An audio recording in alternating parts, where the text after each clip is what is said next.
Olá, conversarei hoje com uma paraibana que é presidente da Associação Nacional dos Defensores e Defensoras Públicas, Rivana Ricarte. Uma satisfação, Rivana, e desde já agradecer ter aceito o convite para essa conversa, para essa entrevista. Eu que agradeço, Cândido, é sempre uma oportunidade muito grande falar sobre defensoria, estando nessa posição, e falar com um conterrâneo mais ainda, né? Rivana, este ano é especial, um marco histórico, 40 anos de ANADEP. Razões para comemorar e quais os próximos desafios? Esse é um ano muito especial, né? A Associação Nacional das Defensoras e Defensores Públicos completou em julho agora 40 anos, né? Isso é um marco muito importante porque são 40 anos de uma associação que defende o acesso à justiça às pessoas em situação de vulnerabilidade, defendendo esse modelo público constitucional de acesso à justiça. Então, quando a gente vê nesses 40 anos a história do que eu costumo falar daqueles defensores pioneiros, né? Quando não existia defensoria e que trabalharam para que na época da Constituinte a gente pudesse ter a defensoria ali prevista, né, no nosso artigo 134 da Constituição. Isso é muito importante. Então, foi muito importante esse ano, na verdade, desde o ano passado, nessa nossa gestão aqui à frente da ANADEP, trabalhar para resgatar um pouco dessa memória, porque há tanto tempo, tantos colegas novos entrando. E eu acho que oxigenando também a instituição, mas é muito importante ver o passado, né? Conhecendo o passado, vivendo o presente, que a gente pode planejar um futuro, né? Estamos no último quadrimestre do ano. Qual o balanço que dá para fazer de 2024 em termos de conquistas, de realizações e do que é possível até o final do ano efetivar? Eu diria que, assim, do ponto de vista do trabalho da ANADEP, os dois pilares mais importantes de atuação é a atuação jurídica e a atuação legislativa, né? Todo outro cenário de atuação, educação em direitos, tudo permeia muito esses dois pilares de atividade. E aí, na atividade legislativa, eu acho que mais uma vez esse ano, a gente tem trabalhado muito para que não haja nenhuma aprovação de projeto de lei que gere algum descompasso constitucional da defensoria com as outras carreiras do sistema de justiça, né? Então, assim, desde o ano passado, e principalmente esse ano, nos trabalhos na CCJ do Senado, com a aprovação da PEC, né, que a gente fala dos quinquênios ali na CCJ, e a gente preservando essa simetria constitucional da defensoria, que não é um trabalho de hoje, né? Assim, é um trabalho já desde a PEC anterior, mas eu acho que é um avanço muito importante marcado nesse ano, a aprovação disso com a defensoria e principalmente da sensibilização do discurso perante ali os senadores e deputados de compreenderem essa posição constitucional da defensoria. Eu diria, Cândido, que isso é dos pontos mais importantes de conquista e de fortalecimento da instituição. E isso não se sai só nesse projeto de lei, né? A gente teve, então, ao longo disso, a própria discussão da atividade de risco das defensoras e defensores públicos nesse mesmo patamar, porque se estamos todos ali no tripé, né, da justiça, Ministério Público, Magistratura, Defensoria, enfim, nesse dia a dia de processo, uma mesma situação que pode levar um magistrado ou um membro do Ministério Público a uma situação de risco no exercício da atividade, isso perpassa pela defensora e pelo defensor público também. Então, do ponto de vista legislativo, a gente marcar a posição dessa importância de reconhecer a instituição, reconhecer as defensoras e defensores nesse mesmo patamar foi muito importante, né? Assim, como um todo. Rivana, você falou há pouco em atividade de risco e eu diria até riscos, inclusive de morte, aos quais os defensores estão sujeitos pela natureza das atividades desenvolvidas no campo, nas comunidades onde há litígios graves, ao contrário de promotores de justiça e de juízes que, em regra, permanecem nos seus gabinetes, muitas das vezes também protegidos por uma segurança privada ou não. Eu diria que os três, né? Mesmo estando em sala de audiência, né? Que às vezes o defensor também está nesse espaço, ali também pode motivar. É dali que às vezes nasce a motivação, né, de você sair desse ambiente e estar submetido ao risco, né? Então, eu diria que os três estão nesse mesmo patamar de análise, porque quando você está lidando com um processo, traz esse ponto que você trouxe, esse ponto específico que você trouxe, que seria, ou seja, das diligências, do atendimento mesmo nas comunidades. E isso a gente viu há pouco, esse ano, em maio, né, a situação de uma colega em Mato Grosso, no interior do Mato Grosso, que quando estava, então, acompanhando uma situação de desocupação diária, né? E com isso, então, alguma atividade ali mais, digamos, um pouco mais violenta, né, assim, da polícia, que acabou também resvalando contra a colega defensora, né? Então, assim, nesse momento, aqui mesmo no Distrito Federal, há alguns anos, também a mesma coisa, colegas do Núcleo de Direitos Humanos acompanhando essa mesma situação de desocupação, um cumprimento de uma medida disso, e acabar se expondo, né? Houve aqui, a época, eu acho que faz um ano, por aí, bomba, né, e tudo, e acabou estilhaço vindo também para essa colega, que também precisou ser hospitalizada. Então, de fato, isso é uma realidade. A exemplo de outras categorias profissionais, a Defensoria Pública conta com uma frente parlamentar no Congresso Nacional? Sim, sim. Há uma frente parlamentar nessa nova legislatura, né? Então, ano passado foi, eu diria que refundada, porque há tempos atrás já houve uma frente parlamentar, e agora, então, essa frente parlamentar funciona? Tem funcionado, sim, apoiado, né, projetos ali, com mais força na Câmara, né? Assim, a presidência da frente parlamentar está com a deputada Antônia Lúcia do Acre, a vice-presidência com o deputado Estélio, de Roraima, né? Assim, então, eles dois fazem ali esse acompanhamento. Eles acompanharam bastante, ajudaram bastante na tramitação de alguns projetos de lei que diz mais respeito a aspectos econômicos e estruturais da carreira da Defensoria da União, né? Porque acaba que, do ponto de vista das defensorias dos estados, esses projetos de estruturação, criação de cargo até de servidores públicos, né, das defensorias, né, o pessoal de apoio, tudo tramita nas nossas assembleias estaduais. Mas isso, do ponto de vista da Defensoria da União, tramita aqui na casa, né, ou seja, tramita aqui no Congresso Nacional. E então esse trabalho da frente foi muito importante para conseguir fazer caminhar alguns projetos da DPU que estavam parados, assim, há anos, projetos de 2014, né, assim, que conseguiram ser aprovados esse ano, né? Ivana, e quanto ao fortalecimento desse papel institucional da Defensoria Pública da assistência judiciária gratuita, como é que a ANADEP vem tratando isso, vem buscando essa defesa, essa legitimação diária, constante? O que a gente defende sempre, né, em todos os espaços que a gente está, é a necessidade da concretização desse modelo público constitucional de acesso à justiça. O Constituinte ali, então, quando a gente está falando dessa história dos 40 anos, então ali nos primórdios, em 1988, estabeleceu a Defensoria como essa instituição para promover esse acesso à justiça para as pessoas em situações de vulnerabilidade. Se a gente vê todo o processo constitucional depois disso, foi de fortalecimento dessa instituição. Tem um aspecto que não foi, digamos assim, concluído num fechamento desse, que seria muito importante, que era a destinação orçamentária, né, assim, para isso. E então, sem esse limite, a gente sabe que em alguns estados há uma dificuldade maior dessa expansão da Defensoria Pública, né?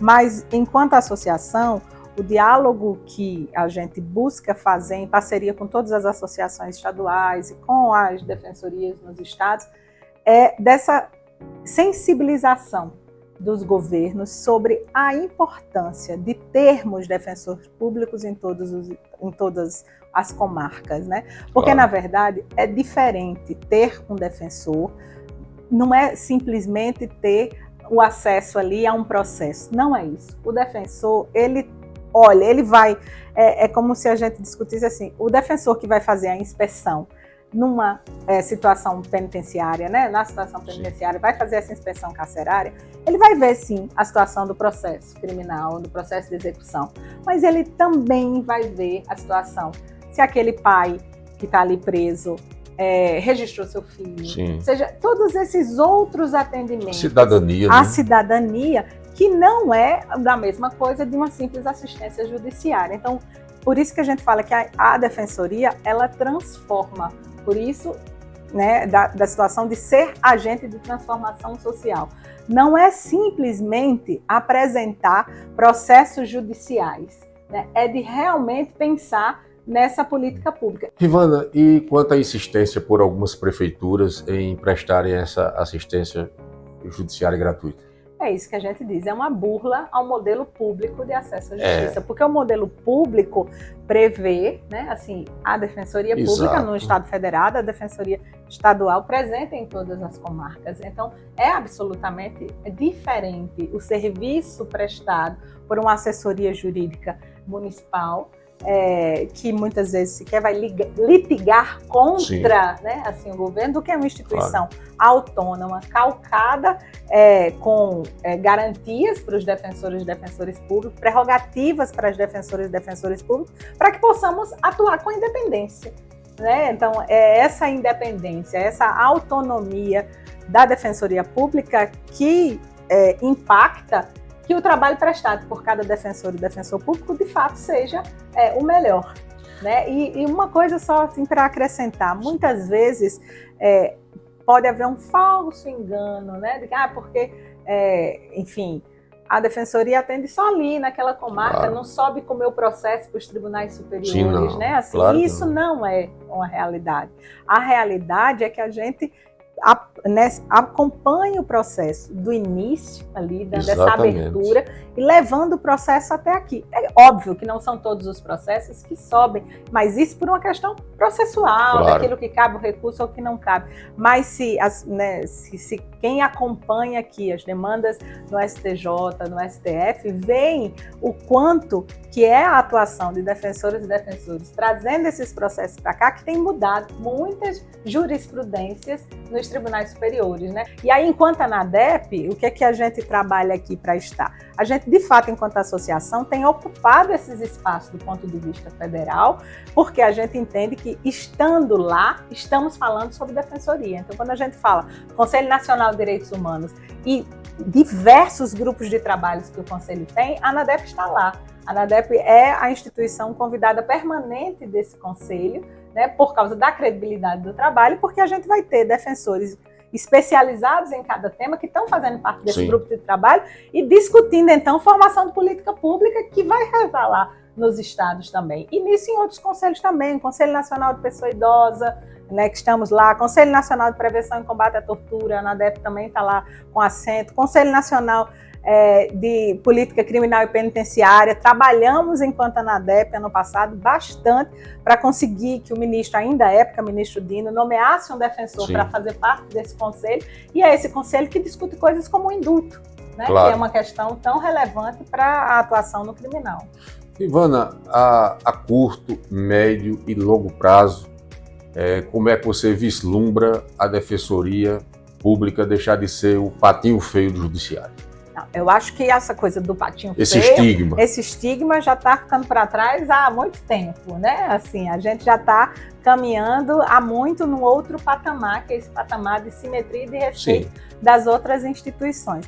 Mas eu diria, o que eu vislumbro, né, ou seja, aquilo que eu desejo para a Defensoria, de fato, para o futuro, é que a gente possa estar em todos os lugares em que existem essas pessoas em situação de vulnerabilidade. No meu discurso de posse, eu lembro de minha sobrinha estar lá e eu ter falado assim, eu sonho que um dia toda criança possa ser como ela, que conhece o que é defensoria. Não que ela precise, eu não estou dizendo isso, né? Mas que eu sou defensora, minha irmã defensora, meu pai defensor, então ela sabe o que é defensoria de criança. E quantas crianças no país não precisavam crescer sabendo que tem uma instituição, e eu estou falando ali da criança, porque a gente está falando desse início, né, assim, do acompanhar essa vida. Mas que esse reconhecimento, essa quebra de estigma, ela passa também pela remuneração. Claro, claro. Então, por isso que porque não é justo que a Defensoria Pública faça parte desse tripé e ainda ocorram distorções, aberrações como Sim. as que vemos hoje. Sim, a gente vê algumas diferenças mais graves em um estado do que em outro, Sim. né? Não há uma coisa uniforme, né? Claro. Não há um tratamento uniforme em todo o país. A gente tem estados em que a defensoria está muito mais corporificada, né? Assim, tanto com a presença em todas as comarcas, como com essa valorização para a figura da defensora e defensor público, né? Com assessores, estagiários, tudo aquilo que não é privilégio, né? Tudo aquilo que é necessário para o bom exercício daquela função, que é uma função muito dura e com muita responsabilidade. Sim. E por isso precisa ser remunerado a essa altura, né? A gente não tem horário de trabalho, né, Cândido? Claro. Assim, não existe isso. Ninguém bate ponto enquanto defensoria, né? Assim, a gente tá sempre nisso, e plantão, e à noite, né? Assim, às vezes em trânsito, né? Vezes ali com uma em toda essa situação. Audiência virtual. Isso. Então, infelizmente, a gente ainda não está num patamar de país que o tratamento seja igual em todos os estados, né? E é isso que a gente, enquanto Associação Nacional, a gente reúne as associações das 27 unidades da federação. Sim. Então, com isso, a gente consegue ver um retrato de situações diversas, né, assim, dos estados, e como a gente queria, né, assim, que de fato um governador de um estado bebesse da fonte de outro governador, inclusive, falando sobre essa importância da valorização. Exato. Né? Ivana, para finalizar essa nossa conversa, eu gostaria que você ratificasse o convite para os defensores públicos, para que participem do Congresso Nacional. Ele é anual. Gostaria que você ratificasse esse convite, reforçando aí em qual cidade, em qual estado será esse ano e o que de diferente terá em relação ao ano passado.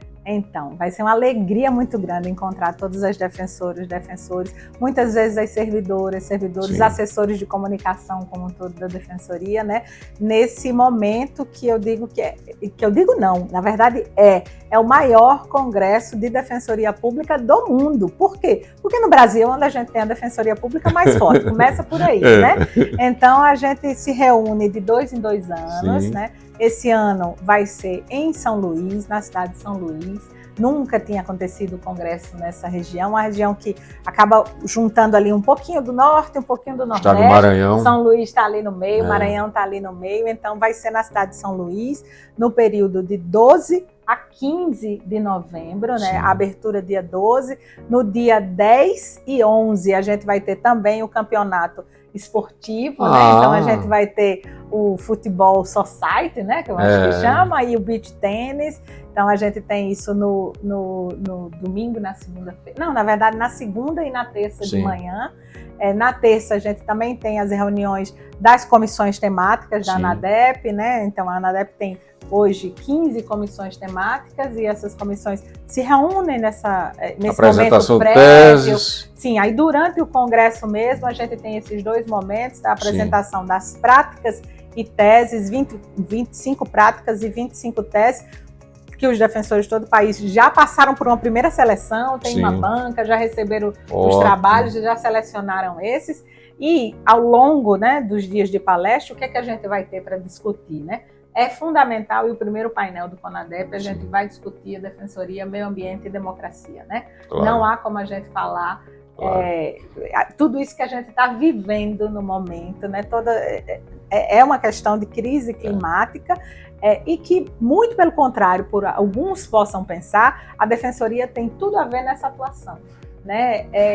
No cuidado com as pessoas no interior, quantos exemplos a gente não tem de situações no norte do país, quantos exemplos a gente não tem. Semana passada estávamos atuando nisso enquanto ANADEP, uma colega participando disso, de uma caravana visitando diversas cidades no Mato Grosso do Sul, com violações de direitos de terra ali, com situações de indígenas, e que isso impacta no meio ambiente. Então, indígenas, quilombolas. Quilombolas, então tudo isso. Então esse primeiro painel a gente vai discutir, abre o CONADEP, né, depois da noite de abertura com isso. Sim. No outro dia a gente vai discutir um pouco interseccionalidades, um segundo painel.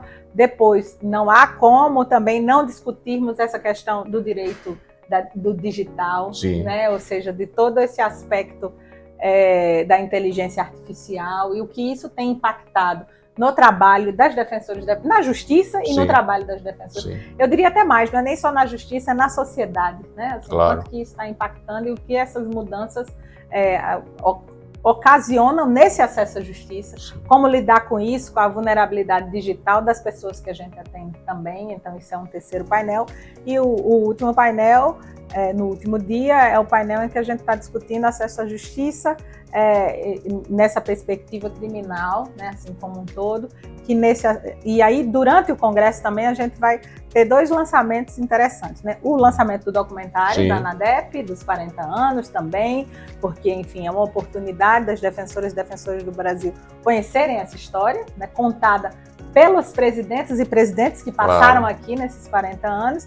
E também vamos fazer o lançamento, eu diria que do curta de um filme que a ANADEP apoia, que é o filme Reconhecidos. Sim. É um filme que está concorrendo aí, né, nesses Claro. campeonatos do mundo afora, né? Claro. Mas é um filme que trata de uma questão que é muito sensível para a atuação criminal de defensoras e defensores públicos, que é sobre o reconhecimento. Sim. Né? Então, assim, nesse enfoque, e aí, então, a gente vai contar com a oportunidade no CONADEP poder passar esse curtazinho, né? Não podemos passar o filme ainda, porque o filme está sobre concorrência, claro. Né? Assim, é um spoiler só. É um spoiler do filme, mas que a gente apoia e vai ser muito interessante poder também muito fazer bem. Essa divulgação. Rivana, há quantas anda a participação da Defensoria Pública no Fundo Nacional de Segurança? O fundo não tem previsão de destinação para a Defensoria e a gente entende a necessidade disso, né? É muito importante. Trabalhamos com o assunto, trabalhamos com esse tema, tal qual as outras instituições. Você tem previsão de destinação desse fundo para o Poder Judiciário, para o Ministério Público, né? Enfim, para as forças policiais, claro, como tem, e tem que ter também uma parcela. Quando a gente está falando, então, aqui, né, em tantos temas aqui tratados, sobre a necessidade de crescimento e fortalecimento da instituição, é o que eu costumo dialogar. Ora, é a instituição que menos tem orçamento, então deveria ser a instituição que o percentual do fundo deveria ser ali garantido, né? Assim, está em tramitação na Câmara de um projeto para destinar percentual desse Fundo Nacional de Segurança Pública para, eu diria assim, para a segurança da pessoa, do magistrado, do promotor, enfim, oficial de justiça, né? Assim, que, por um acaso, estão em risco por causa de sua atividade. E a gente tem dialogado, está na primeira comissão, isso está começando. E a gente tem dialogado justamente sobre isso. Ora, a figura da defensora e defensor está nessa mesma situação de risco, mas a instituição tem menos condição ainda de criar gabinete de segurança institucional, porque não tem orçamento, né? Então, assim, já foi apresentado uma emenda, o projeto ainda está na primeira comissão de andar, já temos dialogado com o relator do projeto. Vamos esperar que tenha nisso aí algum andamento positivo. Parabéns, Ivana. Eu finalizo essa nossa conversa agradecendo e, se me permite aqui, estendendo esse agradecimento a uma colega, a uma amiga, uma valorosa profissional que eu admiro, que tenho como referência, jornalista, assessora de comunicação, Karine. Agradecer a sua gentileza também, que você sabe da admiração, do respeito que eu lhe tenho, não só como profissional, também como dirigente, como pessoa, como figura humana e como conterrâneo. Sim. Por tudo isso, muito obrigado. Obrigada também, Cândido. Eu queria deixar um abraço a todos os nossos conterrâneos, paraibanas e paraibanos, né, que vão assistir com certeza, né, isso, dada a visibilidade do seu trabalho. Para mim é uma honra muito grande poder, eu diria, ter um pezinho na Paraíba, né, um pezinho assim de nascença na Paraíba. Eu digo que sou paraibana e acreana, e tenho muito orgulho de poder levar o nome da Paraíba e levar o nome do Acre, né, nesses espaços. Então, muito obrigada, Cândido, por essa gentileza de ter vindo até aqui. Obrigado.